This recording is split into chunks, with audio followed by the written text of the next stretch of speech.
Thank you so much for that introduction. Hi, I'm Tim, first and foremost. Dr. Phil's a little stuffy to me. I did earn a PhD, but as I was reminded, as somebody had a medical emergency on a flight when I was leaving, I can't even remember where I was leaving. I've been on the road a lot lately. Um, I'm the doctor that can't help anybody. So my reading interventionist skills, however, can save lives. And so as the parent was reminding me and teachers were reminding me, the work that you all do saves lives and changes lives. So thank you for all that you do, first and foremost. I was asked to speak to empowering students with dyslexia, effective support strategies. Strategies is the word that's kind of loaded for me. And so I typically don't use it because when it comes to intervention, it's far more, as many of you probably know, than just strategies, which feel like there's little things that we can kind of plug holes here and there to kind of do. It's a very involved process to really do the work for intervention. Now, I will say, however, that I was asked to specifically address accommodations, and I do feel that that's a very strategic plan to try to really meet the needs of our students. And I rarely talk to accommodations. And I was sharing with some folks and friends earlier today. It's because it's very personal to me as a person who is neurodivergent, who has dyslexia, parent of a child who's neurodivergent, the brother to a sister who's neurodivergent, that I really wanted before I came out and ever spoke meaningfully in a structured way about accommodations to give it a lot of deep thought. So I will be doing in the third part of the presentation that. So what are you going to learn? Because maybe you want to bail right now and save your precious time, which is valuable to all of us. Well, one, I'm going to talk about dyslexia and its characteristics. And that's normally what I do. So it's a little heady, it's a little weighty. I'm going to watch this stopwatch I've got going over here to try to make sure I'm staying good on my time. I was talked about interventions, which is so difficult for me to always agree to do because it took me 2 full years to do my training, to do the work that I do to teach children how to read, spell, and write. And I know that all of you have had years of training to make you trained educators. So the idea that I would come in here and be able to do anything too meaningful as part of a third of kind of this presentation is always a little daunting and challenging me. So I like to say that right up front. And maybe that's what you were hoping you were trying to get, that I was going to walk you through strategies that you can take into your classroom tomorrow. I can do that, but I just got finished doing 3 hours of that up in Philadelphia about 3 weeks ago. And I was in Ohio a little while ago, and I took a full day to do that.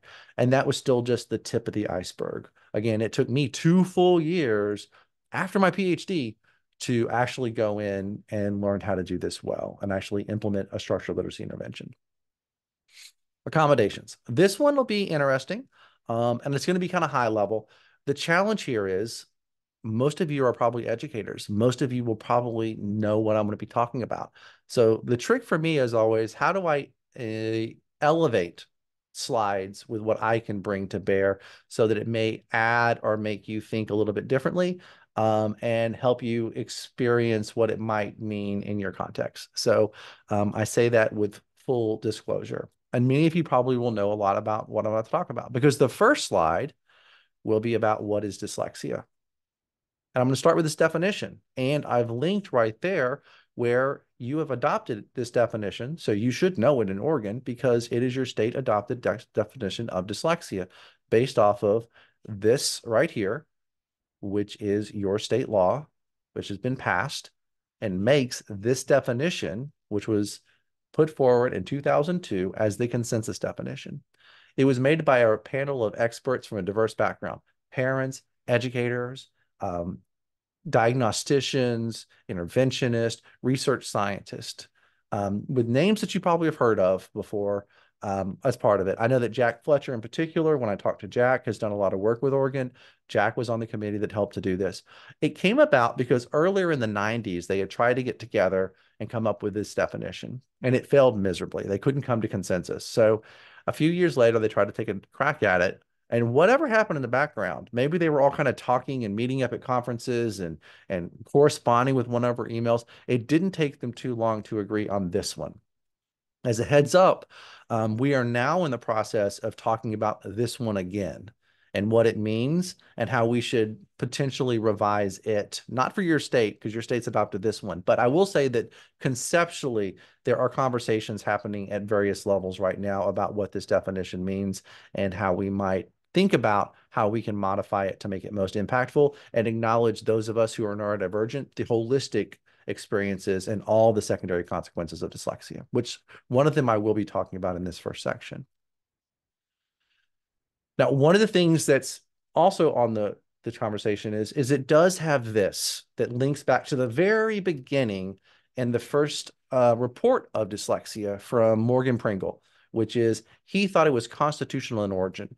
This was something that the little child that he was reporting about was born with, which made it different from other case studies that he was reading in the academic scholarly journals at the time, which were all about adults who had acquired dyslexia, and their acquisition was through a very specific trauma or event that was kind of a medical event that impacted very specific language processing areas, which impacted print language processing, but left oral language processing intact.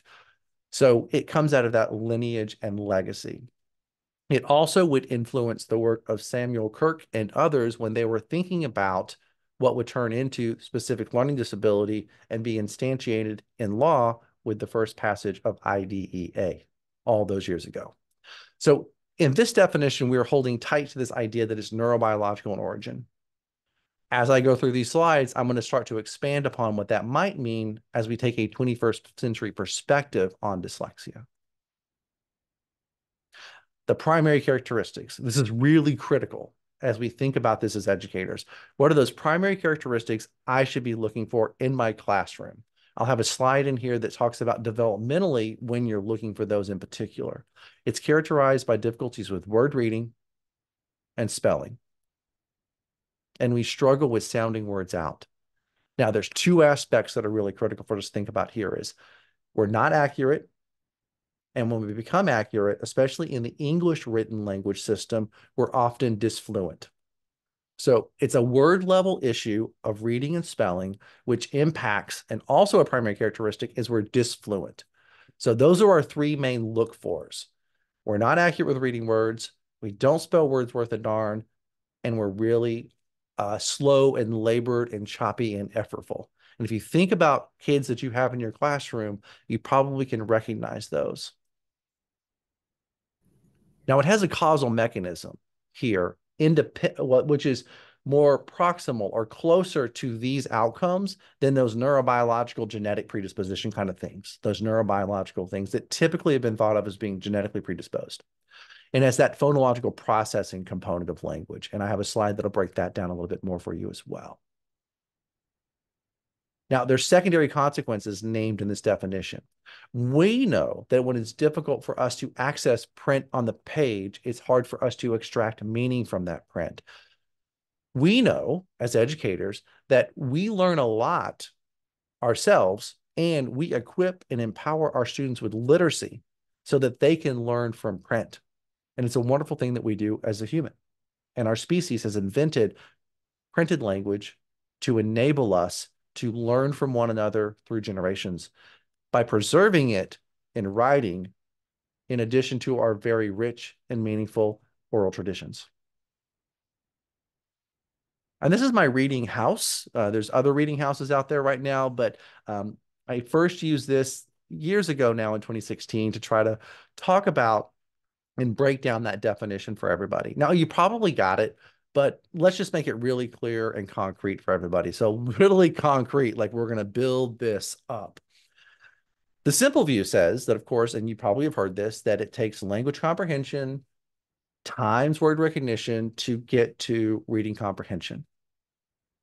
You also probably know that our ability to do most things that are strategic and effortful are going to take our ability to use key areas in the frontal lobe to do executive function. One of the things that I like to do is to remove that, though. And I want to focus in on how executive function is instantiated in language. The research of Jack Fletcher and Lori Cutting in particular have been very clear on this. Executive function in language is our best predictor, and executive function implemented in language is our best intervention path forward.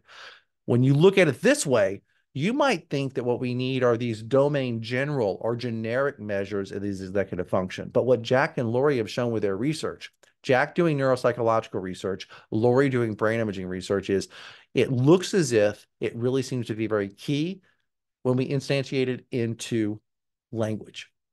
One of the challenges we've had over the past 15 plus years, actually longer than that, goes back 20 years, is that we've often thought that we can teach these discrete skills kind of in a domain general way, meaning I can teach you a digit span task, or I can teach you this. It doesn't work for our military veterans who come back who have experienced a traumatic brain injury. Actually, what's best for them is also what's best for our students.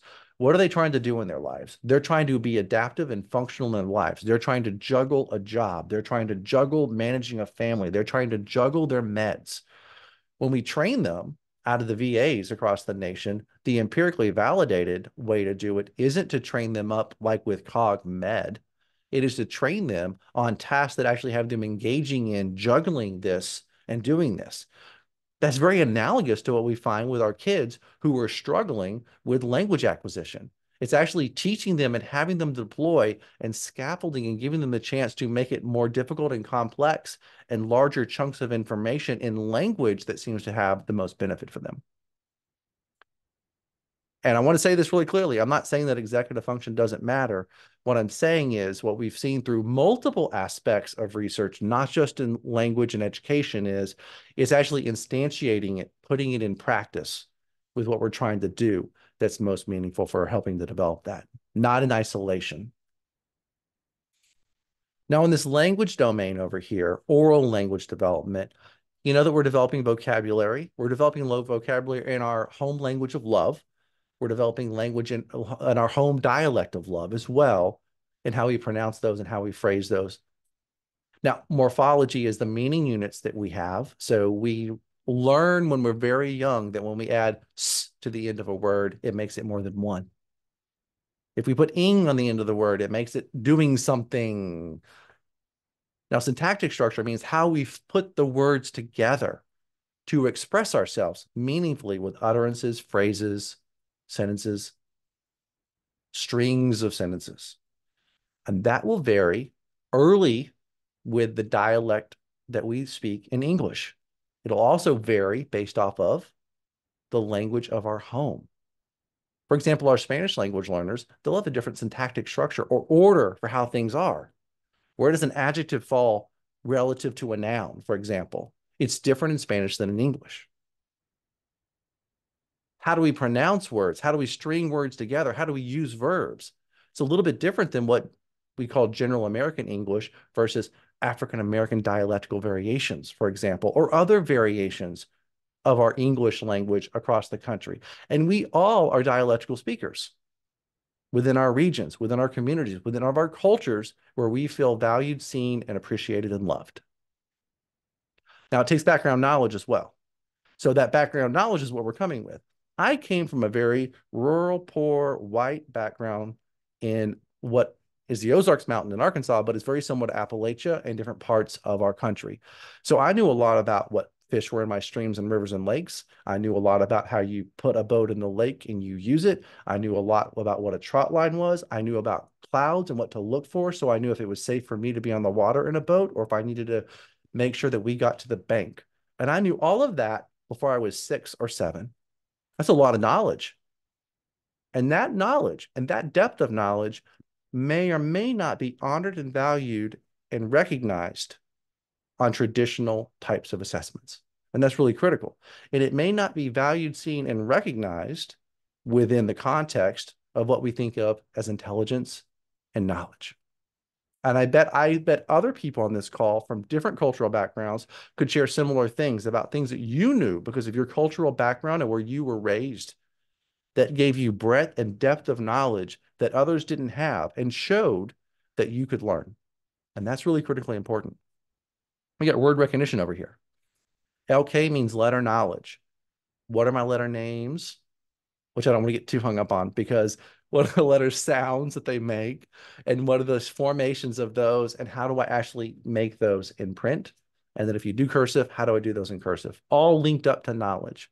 PA stands for phonological awareness. which we know embedded in that is the individual sound level, the phonemic level as well. When we map those letters to sounds together, we teach that explicitly using phonics. When you have a language like English and Spanish and Italian and French that are built on the idea that our individual letters and clusters of letters that represent one sound are used to build up written symbols for words, we call that the alphabetic principle, and those are alphabetic languages. Those are different than, let's say, Mandarin Chinese or kanji, which are symbolically based and are often based at the morphemic level. We build up from letter knowledge and our understanding of what the sounds are in our spoken language, linking those over to the letters to be able to put words together, to sound them out when we see them and pronounce them phonetically, and also to encode them and spell them. And English is more complex and it's deeper because it isn't that simple one-to-one correspondence. The grapheme A says 5 sounds, 5 different vowel sounds. And vowels actually are sounds, they're not letters. Those letters represent what we call in our phonological structure linguistically phonemes, sight words. So this is one that I don't want to linger on too much, but it's really critical, especially in early acquisition of language, that we develop our ability to read words, especially those high frequency words. And that we do this in parallel with very solid phonemic awareness development, letter knowledge development, and phonics development. And that's not going to be the only pathway that we do it. And I know that when I work with individuals in my clinical settings here at my Center for Dyslexia, and have I been in the past in other settings, and when I go to schools, it's really important for us to unlock text passages. And that's going to take unlocking were and where and there and are. Those high frequency words that I bet you if you went to your readers and you pulled them out from your school library and said, what are the kindergarten books and what are the first grade books? All those words pop up. And if you want to unlock text, you're going to have to know what those words are. And one way to know what they are is to teach them by sight and to make sure that they know those when they see them. And that is one path to help scaffold and get them to where their phonological processing and their phonics can catch up. And that once they become decodable and you've taught them how they work, you can now talk about how that word is truly decodable. And they were taught to, let's say, memorize it by sight, but now they can clearly see how it works in our English language system, which is really critical. See, this is difficult because, let's say, Spanish, very transparent language. Those letters represent far fewer sounds and much more consistently. There's other shallower languages across Europe as well. And in those more transparent languages, we see a lot easier acquisition of written language skills for every single child in that context relative to kids in, let's say, England or Australia or the United States, or let's say parts of Canada that speak English in their classrooms.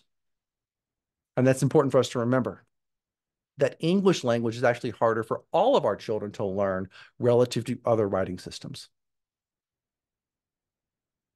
We want them to be accurate in their ability to read words and recognize words on the page. We also need them to be very automatic to support their reading fluency so they can read efficiently and get through text on the page. Now, remember back on that definition that you've adopted in your stake, it said phonological processing. I've now got 2 different aspects of phonological processing on the screen. I have phonological awareness, which encapsulates phonemic awareness. Now I have rapid onomatized naming, who my dear friend Marianne Wolf, as you may know, has been talking about for years and years and years. And we've been talking behind the scenes about how we're going to work together to raise awareness about what it is and how you do it and how you don't directly teach it per se. So rapid naming is this test that Marianne worked with Martha Dankel and others to explore as how it relates to predicting reading acquisition and also possible subvariations of certain risk indicators or risk factors that might come along for people like me who are neurodivergent and have dyslexia. My cadence here, my ability to see things and produce them, says that I've never had an issue with RAN. My child doesn't have an issue with RAN. My sister doesn't have an issue with RAN. Our issue and my issue happens to be my issue, and phonemic awareness. My son, however, got early remediation and prevention work from me for years and years and years from birth. He never once has presented with a phonemic awareness or phonological awareness deficit in his life, but he was miserable at reading and spelling words, and he's still disfluent, and he still can't spell very well to this day in 8th grade. And of course, I'm happy for that because he had building blocks that I gave him through his hard work from birth to make it easier. And he actually learned a lot better than I did how to read and spell. But it's RAN, and RAN is a task where you see objects and you name them as quickly as you can accurately. So it's tapping into this naming system that's part of our left hemisphere language system. And those of you that know the work of Marianne Wolf know that she's worked extensively on this. And it's a great predictor. PA is a great predictor of accurate decoding and word reading. Rapid naming is a great predictor of timed measures of decoding, isolated word reading, and reading fluency. And what RAN is really good at is being a predictor of the future, not an instructional target.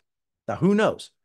I love research because I'm always being curious and learning brand new things. And so I never close off the prospect that someday in the future, we may not find evidence that this is important to do this specific way. As of right now, RAN as an instructional target isn't something that was been queued up and said that we should do. Primary characteristics right there from your definition in Oregon. We're really bad at decoding. We're really bad at spelling. We're really bad at reading isolated words, and we're slow and choppy. There are those often associated with phonological processing deficits. Now, I never had any RAN problems, but that doesn't mean that I don't have dyslexia. It just means that I don't have that risk indicator and that liability in me. I did have, and when I was in AP English, my junior year, I think it was my AP English teacher was just so perplexed by me that after class, she held me late and she had me try to tap out syllables and multisyllabic words on a desk, and I couldn't do it. Now, those of you that have heard my story know that I was denied protections and services through IDEA in 1985. There was a high-profile piece just published where I shared my story in a very vulnerable moment in Scientific American. So if you haven't seen that, you may want to check it out if you care about how we can identify. But I was denied those services. So I went through school having to compensate and through my own grit and determination, overcome through pure determination, my dyslexia. And through my ability to have agency as a grown adult who runs an entire center and has an endowed professorship, I accommodate myself all day long. Now, the secondary consequences are also right here. Reading comprehension, because we struggle with doing the building blocks that are needed to build towards reading comprehension. And now, because I can't extract meaning from text and I'm accessing new knowledge through text, I'm losing the opportunity to build background knowledge. It's fabulous in the 21st century. There's so many alternate routes now to build background knowledge. But still, in education settings, we rely heavily in primary, secondary, and college education from print to do that. And also acquisition of vocabulary. Those big, chunky, fancy GRE and ACT and SAT words, we don't use a lot in our everyday speech. We don't often use when we're teaching. They're often found in print. Now, here's another secondary consequence that we don't talk about in writing as far as the definition yet. I stress yet. Mental health and dyslexia. A large amount of research has reported that almost 60% of those of us with dyslexia meet the criteria for at least one mental health disorder, which is much higher incidence rate than the general population. Many studies have documented high proportions. Ours are internalizing. If you guys know those different distinctions between internalizing and internalizing issues of anxiety and depression. And this is a hot area right now of research and development. And it's one that we are thinking seriously about wanting to document so that we acknowledge and we make sure that we address these very real needs for our neurodivergent community.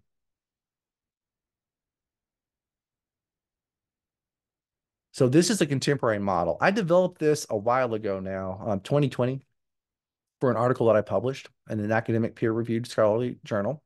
It's built off of, at the time, my own thinking and that of the team that I work with, and the work that Jack Fletcher and his colleagues had written about in their book in 2019.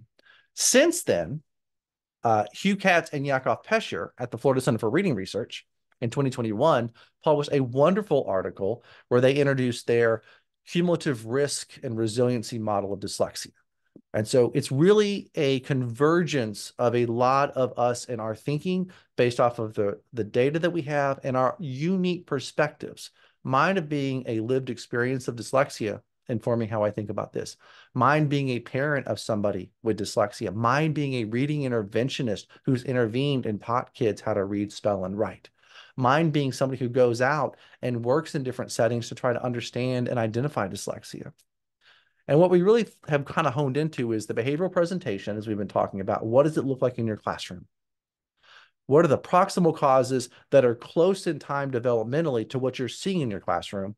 And what are those farther removed distal things that are way back in the distance that we don't even need to really worry about too much because we've got the other things to worry about? I pulled these straight out of the definition that you just saw. Inaccurate and inefficient at reading words.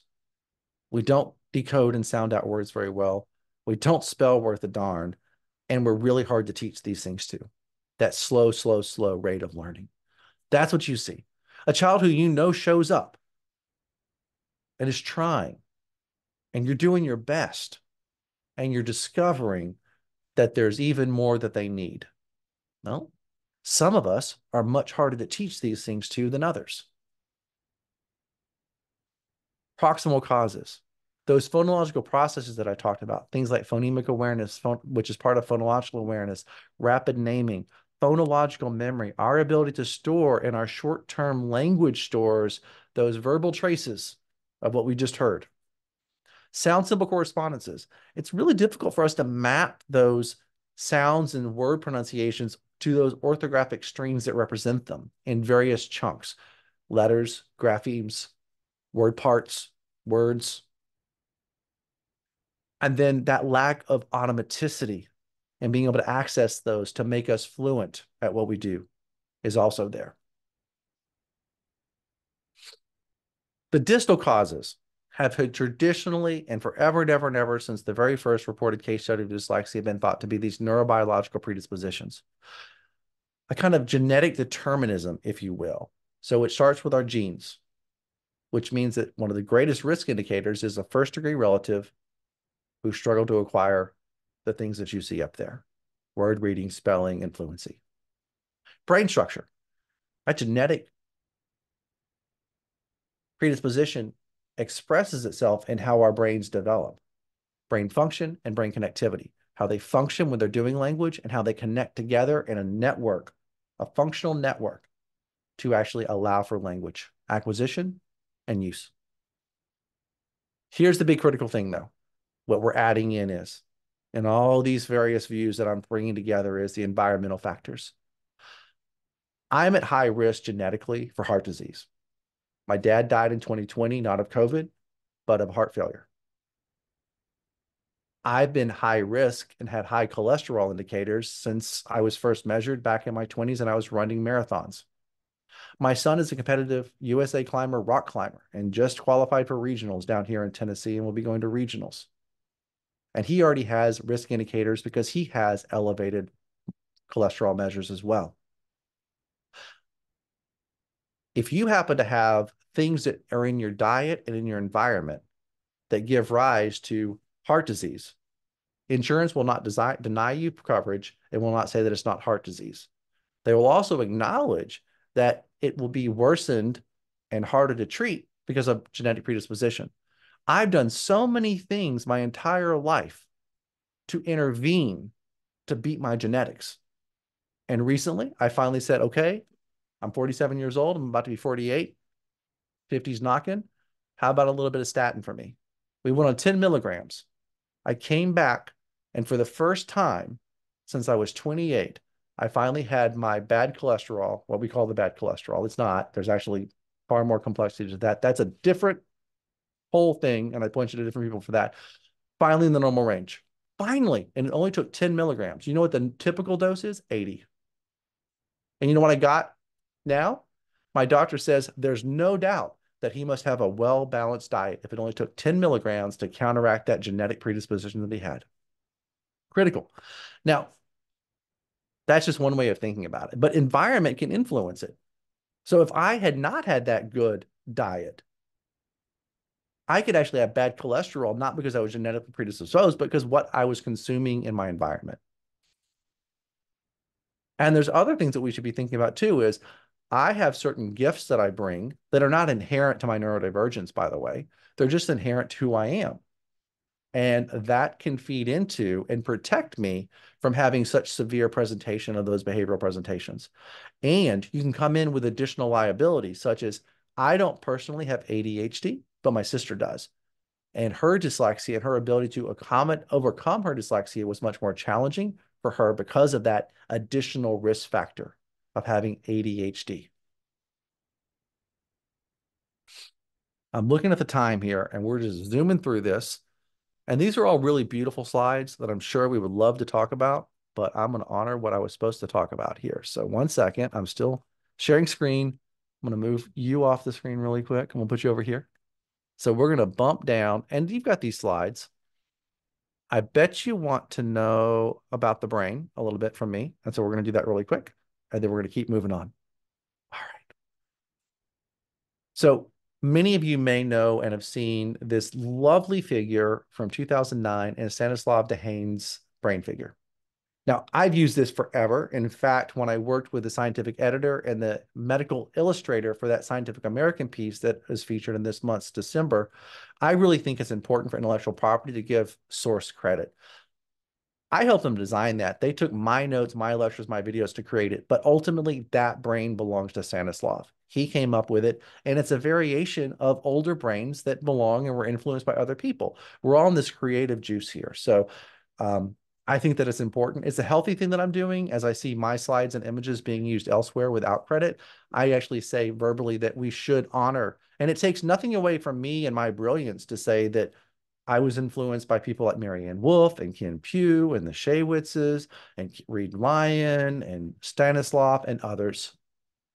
Doesn't. I'm still brilliant. You're still learning from me, but I want to honor where it comes from. This is his illustration. I love it for a couple of reasons. As a neuroscientist, I love that we have nodes and you're seeing different networks in the left hemisphere of the brain here. And these different networks have been identified based off of initially kind of Dr. Odegard, sorry to interrupt you, but we are not seeing your slide. oh no, that's unfortunate. Really? Yes. You can see my slide. So we were making lots of connections in our brains, but not actually Well, let visually. me show you those connections so you can actually Thank you. visually see them. Here you go. All right, cool. Now you can see it, right? Look at that beautiful brain there that Stanislav came up with. See those nodes that are different colors and how there's lines that connect them? Those are functional networks that have structural connections between them, and also sometimes not even structural connections. They're just synchronizing in time, which is part of where we think maybe consciousness comes from. But I want to move on now to the next slide. What's so cool about that brain is, and about language, which I didn't go into, is that's a human invention, reading. And since early estimates 240,000 years ago as a species, we've been using oral language. It's only been over a couple thousand years that we've actually had any written language systems. And we didn't actually, you don't come born pre-wired to read. You come pre-wired to oral language and to see things and to recognize objects and know who friend or foe is, what I can eat is, what is poison I should avoid, what is a threat, what can I use as a tool. Those are the things that we use our visual systems to do. This is a brain that was developed based off of a neuroscience database, which collects brain imaging studies from all over the world and over 240,000 of them. That is the composite of all the brains that we could find of all the images of a person reading in the scanner, an MRI scanner. And that is that left hemisphere right there. And superimposed on that is all the activation you reliably see when that person is reading.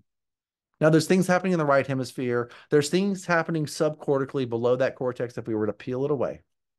But reading is not something you were born with. Reading is not something with a gene attached to it or over a few genes attached to it. It is other aspects of oral language being used to allow us to read. So when we ask the same question, okay, show us all of the studies in this neurosense database where they're just either speaking or hearing. And that's that top left yellow. And then what about, we asked, all that they were processing meaning, and no text is ever presented for those brains that you see the yellow and the green for. But look how they overlap. I'm building the reading brain from activation evoked by hearing and speaking, from processing meaning. We also need attention. And as I said, executive function, one of those executive functions is attention. When you're doing an attention task across these studies, we ask, show us all the brains and let's compile all the brains where we see reliable activation across these 260,000 studies for attention. And then, of course, it's also vision. So show us all the brain activation that's reliably seen when somebody is processing vision, but not letters or print. Look at how these map on. I can build the reading brain by showing you the constituent parts of our human capacity for higher cognition and language right there, put it together. But the center one, they were asked to read. And it activates speaking and hearing, and it activates meaning process. It activates our attentional networks. It activates our vision networks. And what we do as educators is we help to foster the development and integration and building of that circuitry in the middle of your screen. And we do not come genetically predisposed to do that or hardwired to do that in the first place. We invented as a species around 2,400 years ago that ability. That's the English reading brain. That's the Hebrew reading brain. That's the Spanish reading brain. That's the Chinese reading brain. The left side is the left hemisphere. The right side is the right hemisphere. Yes, we get left and right activation. Pretty cool, huh? And you can see clearly that it's print and it's speech, and that there's overlap between those two things, because that's the blue and the green, and the purple is the overlap. See how much overlap there is? And notice how much you see across all these different writing systems, all these different speaking systems. They're very similar to one another. And most importantly, it's all a human invention, invented across the globe in different cultures and communities. This is a recent 2014 definition that you can find on our National Institutes of Health webpage. Dyslexia is a brain-based type of learning disability that specifically impairs a person's ability to read. Pretty simple and straightforward. Differences are commonly observed in structure, function, and connectivity between those different nodes that you see here on the screen. And there's evidence for brain chemistry differences in the neurochemicals that we have in our brains. Really critical for how the neurons are functioning and firing is what those are for. Not like we have serotonin imbalance. It's actually the raw materials needed to actually make our neurons work in key areas of our brain is what we tentatively right now have some initial evidence for. I want to focus and show you those structural and functional differences. So here's a model that I've been using forever that I based off of Stanislav, where I took a brain that I have in my home office, took a photograph of it, and then superimposed these over top of it.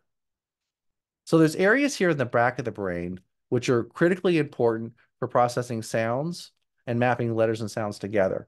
That when you look at the brains of individual dyslexia before we receive structural literacy intervention, don't function the same way, and we see less activation than what we would call our neurotypical peers who are the same age, and actually function different in some studies than our younger children who are reading at the same level that our neurodivergent brains do. It's not a developmental delay. It is actually a developmental difference. The brain's letterbox is what, and how Dehane talks about it, Stanislav talks about it as his letterbox. That's back here in that red area. That's a visual processing area, and that definitely in that blue areas of that brain that I showed you earlier. And this is something that in non-literate cultures, they use for processing faces and objects in their world. And in higher order primates, our chimps and others, when we do single cell recording in them, or used to, we know this information, we don't have to do that anymore. So we see populations of neurons in these areas processing faces, but also tools, uh, food, foes, friends, those types of things. Areas in the front of the brain are involved in how we speak language, and we see differences here too. See dysregulation in these areas. So those areas in black, we reliably see less activation in the brains. Some of this less activation, Nadine Gaab, a friend and colleague of mine at Harvard University, has shown even in pre-literate children with familial risk of dyslexia. Now, this is really critical about a risk and characteristics model.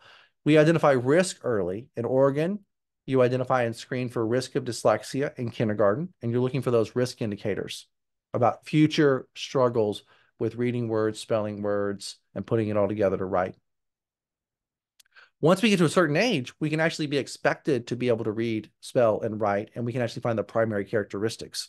So the black side of this graphic shows you our risk factors, which we can do from conception because of first-degree relative. My son at conception was at higher risk than anybody else that didn't have this risk of dyslexia because of a first-degree relative. So what are the risk indicators at birth to 2? Family history of dyslexia, delayed onset speaking.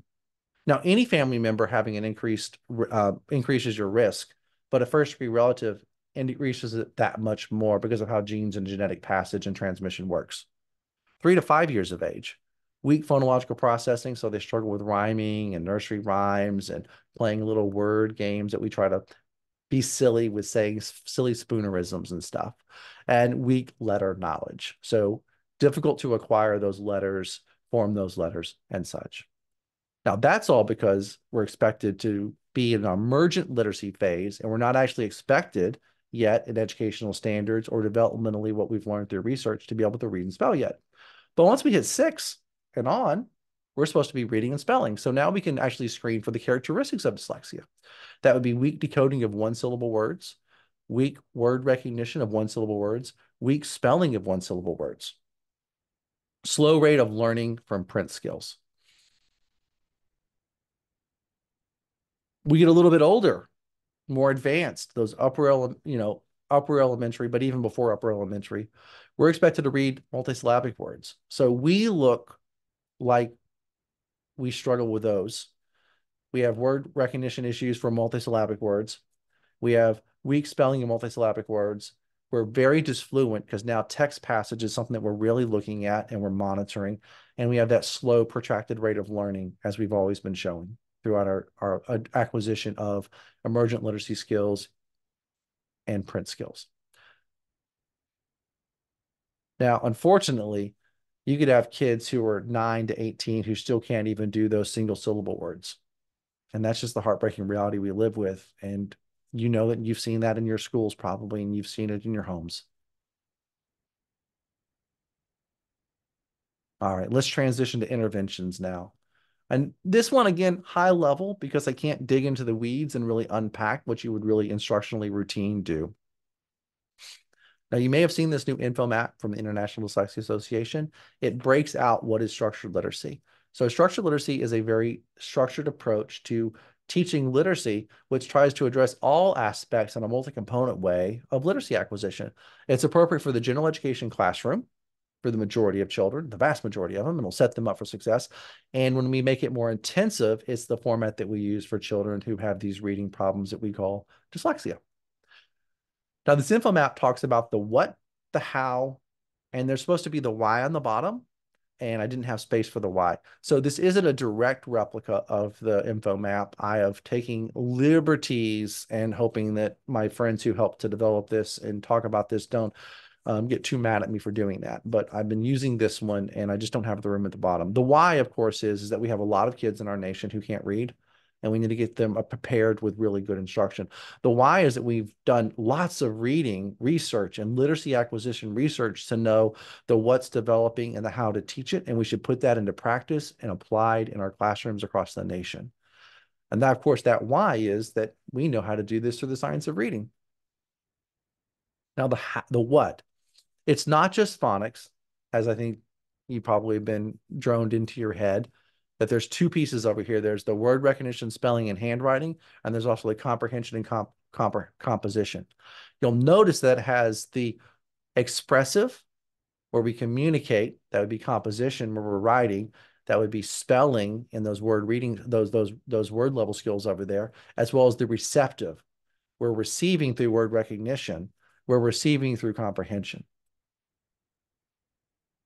So we're going to directly teach phoneme graphemes and their correspondences. We're going to directly teach and help them learn their morphemes and their words and help them understand the morphological structure of our language.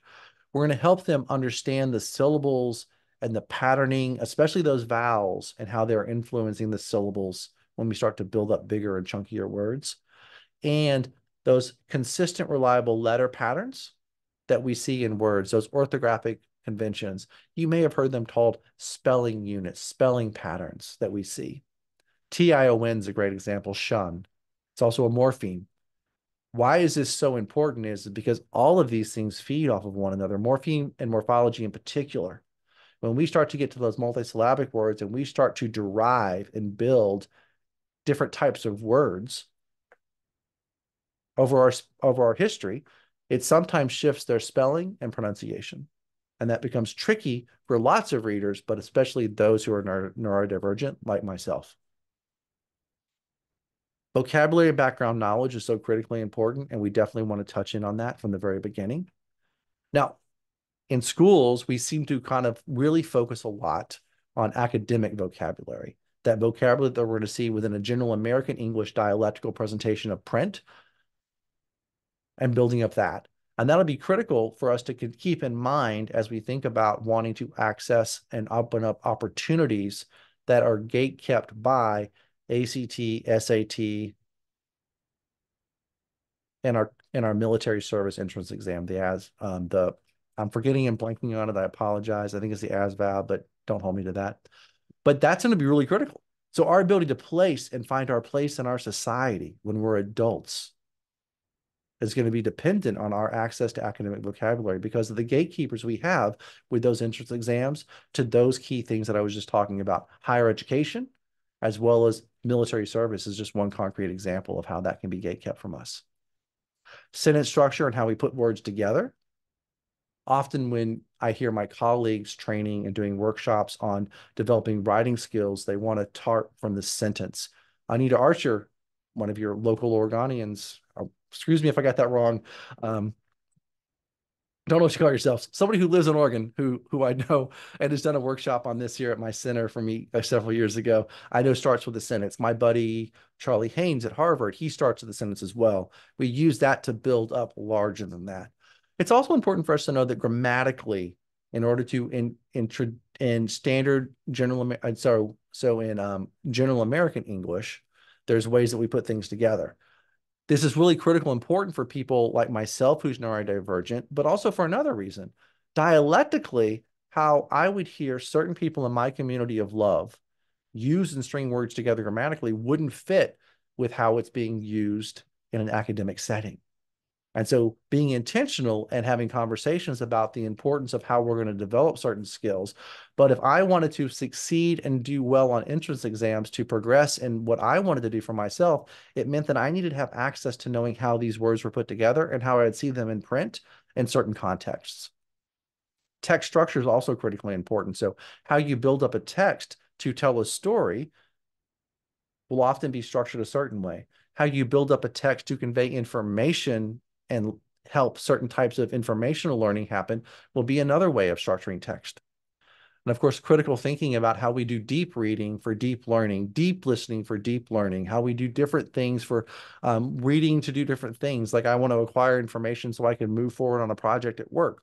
That critical thinking in a way that we actually engage with language is important for us to think about. Now there's a how to how we do this. Make sure I'm moving around. We're going to be explicit. I define explicit very much like you do on your Department of Education's website, that direct instruction where we actually teach them the skills that we want and we directly teach them the knowledge that we want. They don't have to infer anything. They don't have to guess anything. They're told what it is. A, apple, B, bat, buh. Those are the way that we do it. Or we directly teach. When we put S at the end of this base word, it's going to make it more than one. We could also put ES at the end of a base word. And here's the times when we would do that. We might have to double a letter when we affix certain in suffixes at the end of the word. We directly teach these things. When you hear an author say this, or when you have, I was just talking to my wife about this.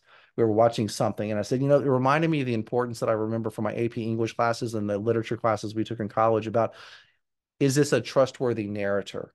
And why I was, Marianne and I were talking about this, about the stage director in our town and about how, and it was Paul Newman in that wonderful PBS production years ago of how it was done. He was a trustworthy narrator. And so directly being taught that we may not always want to trust the narrator. A Movable Feast by Hemingway is a delightful tale, but he's telling his own story to us. And do I want to trust 100% of what that man said about himself, or do I want to think more critically about how it might have actually played out and find other sources? If my important is I want to understand about his life and who he was and how he lived it. So those are critically important. And that's not just me talking about word structure there. That's also me bringing in literature and how we consume literature and how we learn from literature. And I'm a scientist and I train future scientists, and how I train them to attack and understand why we build up and why we write our research report in a certain way, and why you will be rejected if you don't put these things in is really important. And it's heartaching and heartbreaking for me to have students get rejected when I could have just taught them directly what they needed to know for success in the first place. It's data driven. We're going to have prompt feedback when they're doing stuff. It's going to be highly interactive and engaging in a fast, perky pace, to borrow from Anita again. And it's going to be scaffolded, which means I'm going to build in support structures. And I'm going to take those away as I can, but be ready to put them back if they falter and fall too much. Now I've got these in here. I'm looking at the time, been 52 minutes. These are beautiful slides that I created. They're also some on my center's webpage at mtsu.edu/dyslexia. You can go and you can look at our resources. I've got variations of these on here. All these do is just explain what these are and define them a little bit more for you. And you've got access to these in the Google Drive. So for the purpose of wanting to get through those accommodations, I'm not going to take the time to unpack these for you and read off the screen to you. I've also got these principles and instructions built out for you. It's not exhaustive based on the info map that I was just walking you through, but this helps you define. And I was previewing how you define things on your Department of Education's website, and I didn't see anything egregiously out of alignment with what I've got here versus what you define for these concepts in your local context of your state. Now, when it comes to this, what does the research say? Kobe Hall, a friend and colleague, as well as Karen Kehoe, a friend and colleague and who I work with. She's the director of my center here. They did this meta-analysis, which is the highest level of information that we can take from a research standpoint, because it subjects the consensus with a very thoughtful, strategic way for including studies and how we systematically subject them to statistical analysis to see what works. What works for people who are identified with dyslexia or some kind of a basic word reading or fluency problem? Phonological awareness was having a nice effect size that was reliable. Direct instruction and practice in word reading and spelling was also a really good part of instruction. And reading comprehension was as well as opportunities to read text. From that meta-analysis, those are the key things right there. And because of that, you'll hear people like Dr. Sharon Vaughn, myself, and others say that what's most impactful and helpful for people like me who are neurodivergent is a multi-component approach where we don't just focus on, let's say, PA only. We don't just on word reading and spelling only. We don't just focus on reading comprehension or reading text to develop fluency and understanding. We do it all. And that's critically to keep in mind. And that's what Colby's meta-analysis with Karen showed. And why is this important? Because I may not be a MD neuroscientist, and I may be a neuroscientist, but a neuroscientist isn't the most critical thing. I'm a reading interventionist and a structured literacy interventionist. And through my efforts with behavioral intervention, I'm a brain surgeon. When we do this work with intensity at high dose and we sustain it, my research, as you see in there, a long time ago, actually, 2008, the research of the Shaywitzes, CMOS, Guinevere Eden's research, and there's other research studies that I didn't cite. I just thought I'd cite myself. I'm brilliant. I'm not show off. We see normalization in functions, or we see a increased activation in functions. I'm normal as hell. We're all either normal or we're all abnormal, however you want to look at it. So language matters, and I apologize to my community for making it sound like we're not normal. But we activate these areas through the work that we do as educators. And those areas that map language from sound to print, they come online. And that area that processes those individual sounds and words, they come online. And that letterbox comes online. That's so exciting. And that's what Nadine, that letterbox in red, she sees that and some other areas. It's like really early indicators before we even go to school of risk of dyslexia neurobiologically. Now, those areas up in the frontal lobes are still different. And there's probably reasons for that. And we haven't had super long-term studies to kind of look what might happen 10, 15 years down the road, but those are still dysregulated. There's probably reasons for that that I can't and I won't go into because of time constraints right here. Accommodations. What are they intended to do? Well, I think you know this, so I'm not going to linger. It's to change, accommodation is a change that removes a barrier to learning and getting stuff done and showing what we know. So we want to reduce or eliminate these skills deficits that I've been talking about that people in my neurodivergent community have. Because I know it's hard if we're only thought about in our weaknesses, but I also think that it's hard if we don't acknowledge our true weaknesses and we're vulnerable and say, it's hard for me. I'm also really good at all these other things because I have to say, it's hard for me. What can we do together to plan for how I can do better and show you all the wonderful gifts that I do have? That's what accommodations are. And so, yes, we have to honor and document those weaknesses in the skills level to be able to know how to strategically intervene with accommodations to help me succeed and thrive and show you all the gifts that I do have. We need to make sure that we ensure that assessments measure what I know and not my neurodivergence. When we accommodate, we don't reduce the learning expectations. So my son in 8th grade, when he's in his science class, same standards as any other student in that class for learning the knowledge. Now, he doesn't have an IEP or a 504 that gives him accommodations, but other people do. And what those accommodations would not to be to reduce the learning expectations, but to access and give equal access to the content that's being learned and the ability to show what they're learning in a different format. Allow students to access grade level curriculum.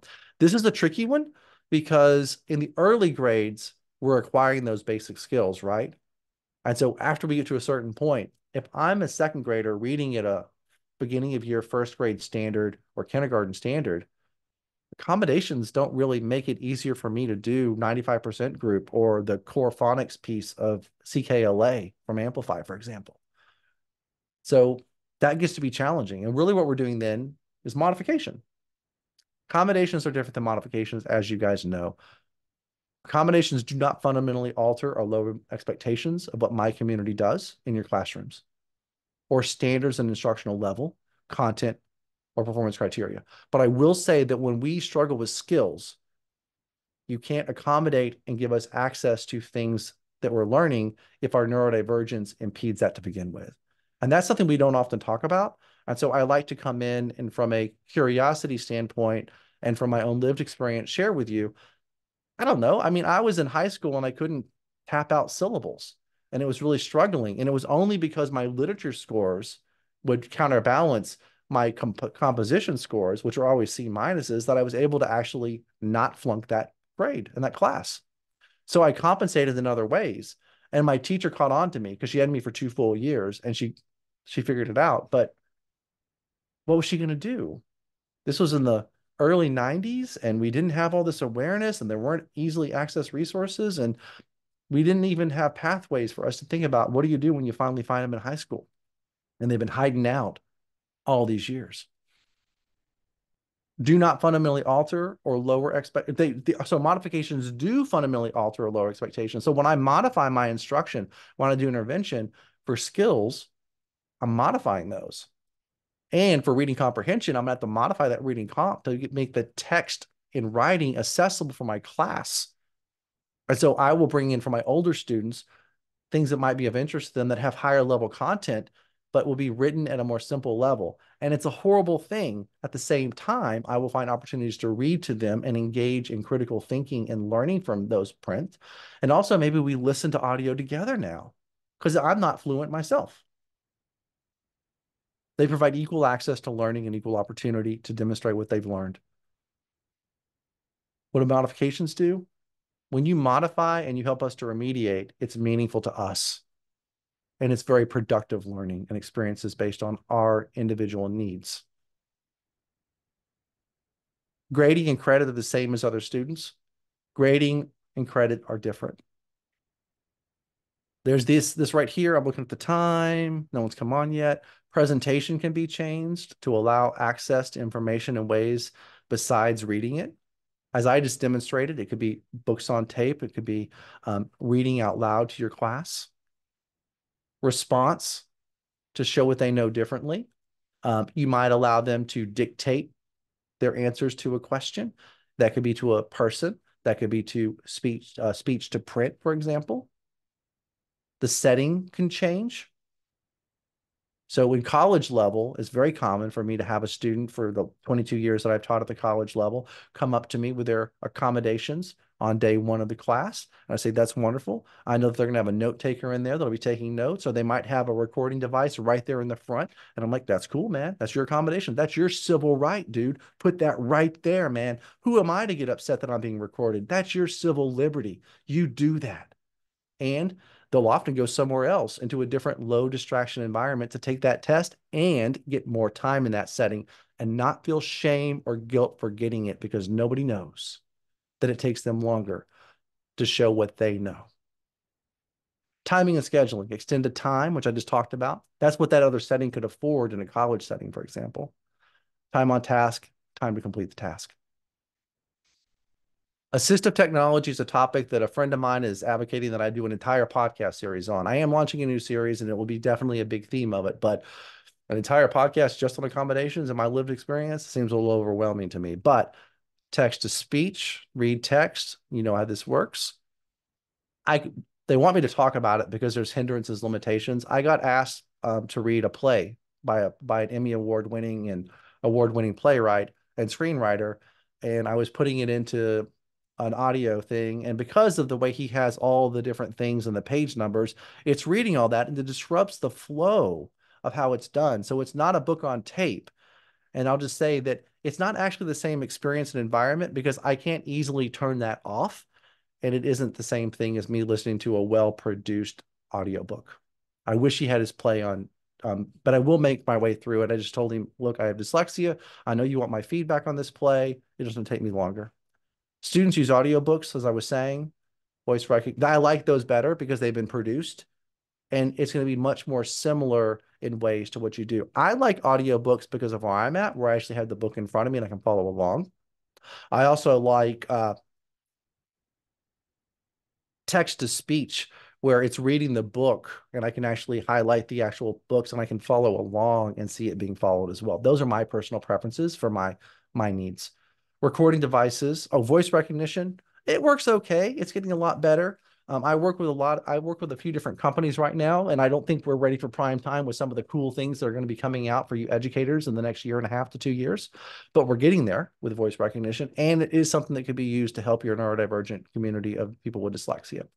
Recording devices, have so many uses. I highlighted how my students would come in and record my lectures so they can go back and listen to me and compare their notes and clean their notes up.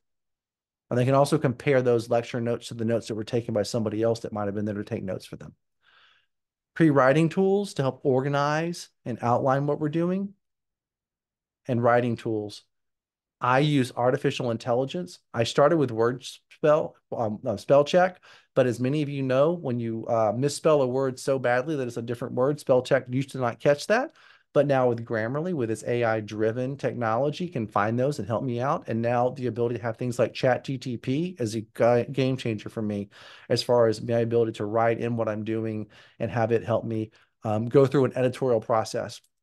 I think we're going to have to, one, think about how we use these in an ethical and meaningful way that we feel is appropriate.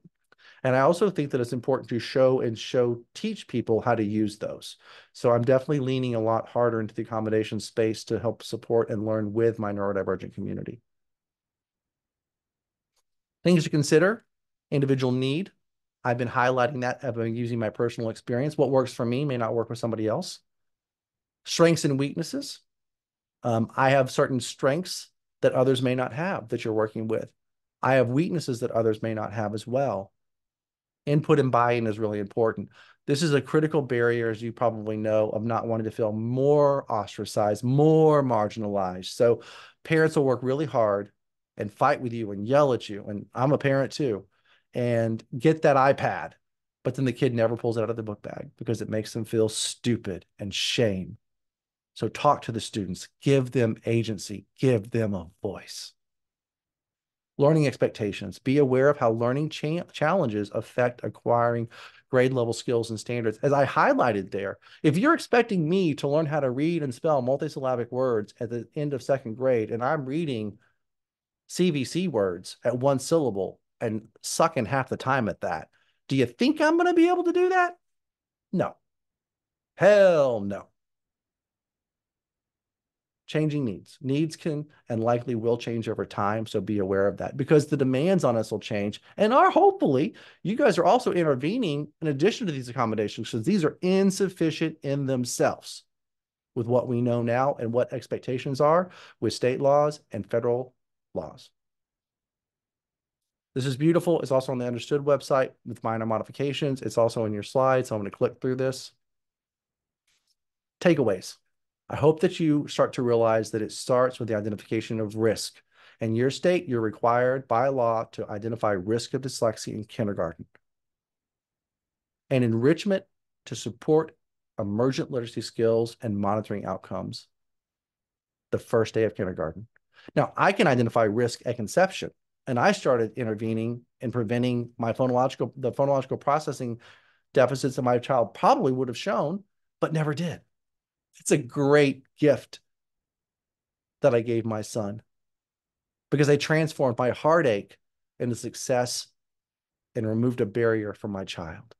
And I'd like for all of us to remove barriers for students in your classroom. It's a shift to identify characteristics of dyslexia once we expect them to be able to do so. Boy, that's in black and white across the nation. We all have our own selected standards, and those are already happening by first grade. We expect them to be able to read and spell words. Bingo, bango, bongo. It's an expectation. They should be able to do it. Things are made better for students when they are given accommodations and support in using them to access grade level content and demonstrate their learning. Those are game changers. And I can say from my lived experience that I would not be able to be an editor-in-chief of an academic peer-reviewed research journal, a consulting editor for another one, I forget, I've lost track of how many times I've published something, and to do my job and to contribute in the way that I do. And yes, sure, I likely could have found other outlets to share my gifts with the world, but I would have been denied the ability to share them in the way that I choose for myself to share my gifts. And I want you to keep that in mind as we grow up to be adults, and we want to be adults who aren't incarcerated and denied access to our dreams and our ability to contribute to our society. Thank you, guys. I really appreciate you taking time out to be here today, and hope you learned something from me today. Thank you so much, Dr. Odegard, for all of your insight into this critical topic that we are all working so hard to understand in the state of Oregon. Thank you, everyone, for coming. If you have any specific questions, feel free to add them to the chat. We would love to get your feedback as you go through our virtual reading symposium. So please feel free to fill out that feedback form as well. Thanks for coming. It does look like we got a question. In the research on the effect sizes of kids reading text, is there a difference between repeated readings versus the amount of reading different text? Is there a percentage of time in a lesson or reading block that is recommended? Oh, wow. That is a great question. And it's always okay to say, I don't know off the top of my head. And I would say that um, the meta-analysis that was done on that topic, first and foremost, was done by somebody who's now up in the Boston area and is the lead of the National Center for Improving Literacy. That's David Shard, Chard. He published the first meta-analysis on that. So I would point you to the work of David Shard. I would also point you to the work of Sharon Vaughn, VAUNGA. Come on, I can't spell to save my life, and I know Sharon, Yeah. she's a friend. So Sharon Vaughn. Yeah. And I think that it would be better for me to say, point you to those resources where you can find that from the peer-reviewed research. Obviously, I would say that my close friend and colleague, Jan Hasbrook, has done a lot of work, both from her academic days, but also in practice. So I think Jan Hasbrook would probably be another good person to look to as far as resources. So I think what's critically important for me is to show humility and say, I don't know everything, especially off the top of my head, but I have really, we have a wonderful tapestry of people who have made contributions in this area. So Shard, Vaughn, and Hasbrook are the people I'd point you to first and foremost from a research standpoint on those, and also from a practical standpoint. Then we had another question about how people can follow you on social media. Oh, that's a great question. I always forget. Twitter is my main, or X, or whatever we're calling it nowadays, is where I was, and I still am. And it is at Odegard Tim, ODEGARDTIM, at Odegard Tim on X. Yeah, I got off the Facebooks. My Instagram is private. I do have a literacy. I have a podcast out right now with my friends Tracy Whedon, Linda Diamond, and Terry Noland. Let's see. It's that is called Literacy Changemaker, and it is on Spotify. And if you follow me on Twitter, you'll see that I just tweeted out the most recent episode of that. And as I said, be on the lookout. If you follow me on Twitter, I will be announcing the launch of my new personal podcast, which I'm tentatively going to call Uncovering Dyslexia. And I'm going to be sharing a different format. So if anybody's familiar with like the Andrew Huberman format, or the Drive from Peter Attia, it's going to be more in that format. So I will be bringing on colleagues and friends, but I'll also be speaking and kind of unpacking things as I learn about them and share with them. And I'll be doing it from kind of a lived experience standpoint as well. Thank you so much, Dr. Odegard. We are so thankful for Well, all I'm that. thankful for all of you. You guys do the hard work. You're out there and actually making the work happen. So thank you for all you do.